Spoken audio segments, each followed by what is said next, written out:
16 വർഷത്തിന് ശേഷം ഫൈനലിൽ. ഇതൊരു വെറും വിജയമല്ല, കനൽ വഴിയിലൂടെ നടന്നു കയറിയ ഒടുവിൽ സിംഹാസനം തിരിച്ചു പിടിച്ച ഒരു രാജവംശത്തിന്റെ കഥയാണ്. കഥ തുടങ്ങുന്നത് 2010-ൽ. എന്നാൽ കാലം അവർക്കായി കരുതി വെച്ചത് കഠിനമായ പരീക്ഷണങ്ങളായിരുന്നു. സിംഹാസനത്തിൽ നിന്ന് അവർ താഴേക്ക് പതിച്ചു. 2014-ൽ ബ്രസീലിൽ ഗ്രൂപ്പ് ഘട്ടത്തിൽ തന്നെ നാണം കെട്ടു പുറത്തായി. 2018-ൽ റഷ്യയിലും 2022-ൽ ഖത്തറിലും പ്രീ ക്വാർട്ടറിൽ കണ്ണീരിന്റെ ആ കഥ അവസാനിച്ചു. സാവിയും ഇനിയസ്റ്റയും കൂട്ടഴിച്ചപ്പോൾ സ്പെയിനിന്റെ യുഗം കഴിഞ്ഞെന്ന് പലരും എഴുതിത്തള്ളി. പിന്നീട് അങ്ങോട്ട് പരാജയങ്ങളുടെ, കാത്തിരിപ്പിന്റെ നീണ്ട 16 വർഷങ്ങൾ.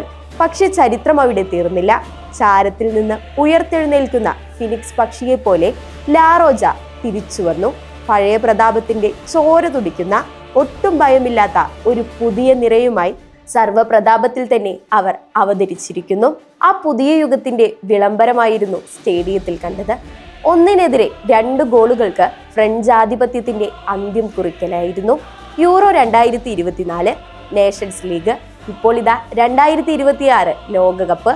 തുടർച്ചയായ 3 ടൂർണമെന്റുകളിലാണ് സ്പെയിൻ ഫ്രാൻസിനെ സെമിയിൽ തന്നെ വെട്ടിനിരത്തുന്നത്. മുന്നിൽ സാക്ഷാൽ എംബാപ്പയുണ്ടായിട്ടും സ്പെയിനിന്റെ പുതിയ കരുത്തൻ 18-കാരൻ ലാമിൻ യമാൽ ഫ്രഞ്ച് കോട്ടകളെ വിറപ്പിച്ചു. യമാലിന്റെ വേഗതയ്ക്ക് മുന്നിൽ ഫ്രഞ്ച് പ്രതിരോധം തകർന്നപ്പോൾ ലഭിച്ച പെനാൽറ്റി ഒയർസബാൽ എന്ന വിശ്വസ്തൻ നെഞ്ചുറപ്പോടെ വലയിലാക്കി. പിന്നീട് പെഡ്രോ നടത്തിയ ആ സുന്ദരമായ ഗീവ് ആൻഡ് ഗോ നീക്കം, പെഡ്രോയുടെ ബൂട്ടിൽ നിന്ന് പറന്ന ആ വെടിയുണ്ട ഫ്രഞ്ച് വല കീറിയപ്പോൾ സ്പെയിൻ തങ്ങളുടെ സുവർണകാലം തിരികെ പിടിക്കുകയായിരുന്നു. അവർ സ്പാനിഷ് കോട്ട അപ്പാടെ കാത്തു. അർജന്റീനയോ ഇംഗ്ലണ്ടോ മുന്നിൽ ആര് വന്നാലും വെട്ടിനിരത്താൻ സ്പാനിഷ് പട ഇപ്പോൾ സർവ്വസജ്ജരാണ്.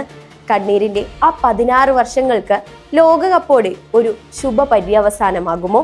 ചരിത്രം തിരുത്താൻ കിരീടമുറപ്പിച്ച സ്പാനിഷ് പട ഇതാ ഫൈനലിലേക്ക് ഇറങ്ങുന്നു.